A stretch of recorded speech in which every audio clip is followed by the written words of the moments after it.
Hindi dictation start. जिस परिस्थिति में आज हम हैं, उसी परिस्थिति में हम नहीं कह सकते कि आप कभी भी रहे होंगे। हर एक नागरिक को उसके जीवन पर गहरा प्रभाव पड़ता है। आज की परिस्थिति में तो यह और भी ज़्यादा जोर देकर कहा जा सकता है कि यदि आप परिस्थितियों पर काबू पाने में असफल हो गए तो आप कभी भी जीवन में उन्नति नहीं कर सकते। देश की परिस्थिति, आपकी अपनी पारिवारिक परिस्थिति, आपकी आर्थिक परिस्थिति और आपकी सामाजिक परिस्थिति पर काफ़ी प्रभाव डाल सकती है।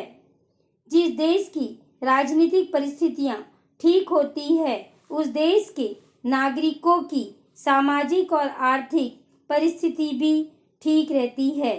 देश में विषम परिस्थितियां हो तो आपकी अपनी घरेलू परिस्थितियां भी विषम हो जाती है, क्योंकि महंगाई अपना सिर उठाने लगती है। हम नहीं कह सकते कि इनका कारण शासन की दुर्बलताएं हैं। आखिर शासन भी तो हम लोग ही चलाते हैं। जब हमने यह कहा कि देश में महंगाई बढ़ रही है तो कुछ असामाजिक तत्व अथवा व्यवसायी जीवन की आवश्यक सामग्री को जुटाने में लग जाते हैं। वे यह नहीं सोचते कि इसका क्या असर हमारे देश के लोगों की आर्थिक परिस्थिति पर पड़ेगा। हम चाहते थे कि देश में ऐसे समाज की स्थापना हो जिसमें सभी लोगों को जीवन की अनिवार्य आवश्यकताएं सुलभ हो और सभी लोग देश के प्रति अपना कर्तव्य समझे।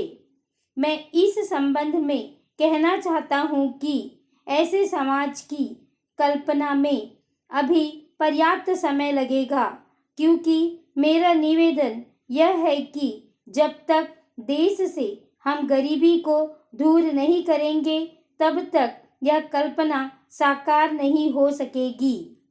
देश से गरीबी तभी दूर हो सकती है जबकि जमाखोरी, नफाखोरी जैसी प्रवृत्तियां खत्म हो जाएं। ये आदतें तभी खत्म हो सकती है जबकि हर एक नागरिक देश के प्रति अपना उत्तरदायित्व समझे। पैरा, मेरा आपसे निवेदन यह है कि आप जीवन के किसी भी क्षेत्र को देख लीजिए, हर स्थान पर अधिकतर व्यक्ति अपने निजी स्वार्थ को ध्यान में रखकर ही काम करते हैं। उनकी आदतें इतने वर्षों की स्वतंत्रता के बाद भी नहीं बदली है। मेरा यह निवेदन है कि जब तक नागरिक अपने मूल कर्तव्यों को नहीं समझेंगे तब तक समाजवादी समाज का निर्माण संभव नहीं है।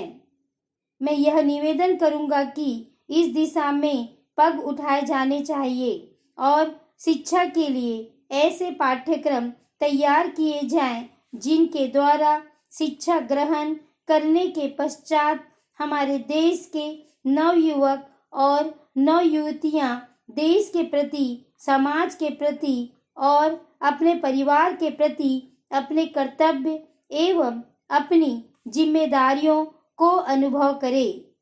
ऐसा करने पर ही मैं समझता हूँ कि हम एक आदर्श समाज की स्थापना करने में सफल हो सकेंगे, जो विषमताओं से दूर होगा और राष्ट्र निर्माण में भी सहायक होगा। मेरा निवेदन है कि सभी नागरिकों को राष्ट्र निर्माण को अपना लक्ष्य समझना चाहिए। सदियों से हमारे देश की यही परंपरा रही है और राष्ट्र प्रेम तथा राष्ट्रभक्ति की भावना से इस देश में नागरिक ओतप्रोत हैं।